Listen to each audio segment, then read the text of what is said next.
Rawalpindi report शामिल करते हैं सैयद साजिद नकवी से। Rawalpindi Potohar union of journalist जिला की तकरीब हलफ बर्दारी रावलपिंडी की होटा कलर सैदा गोजर खान और टैक्सला के नमुंतखब अहदेदारान से Pakistan federal union of journalist के सदर अफजल भट्ट ने हलफ लिया।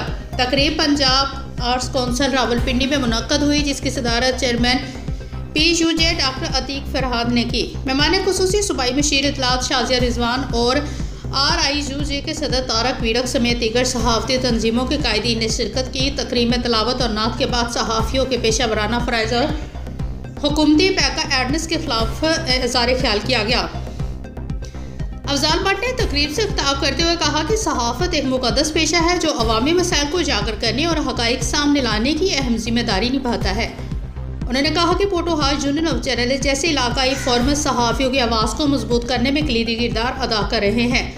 उन्होंने हुकूमत को मुतनब्बा किया कि सहाफ़ियों की आज़ादी पर किसी भी किस्म की कदगन कबूल नहीं की जाएगी और पैका एडनेस जैसे इक़दाम को मुस्तरद किया जाता है। अफजल भट्ट ने ज़िली सदर इफ्तिखार अली भट्टी समेत तमाम अहदेदारान को मुबारकबाद देते हुए कहा कि मुकामी सहाफ़ियों की खिदमत काबिल तहसीन हैं। तकरीब के आखिर में तमाम मेहमानों का शुक्रिया अदा किया गया। तहसील कोटा से राजा इमरान ज़मीर, गोजर खान से अहमद नवाज खोकर और कलर सैदा से इकरामुल हक कुरैशी समेत दीगर अहदेदारान ने भरपूर शिरकत की।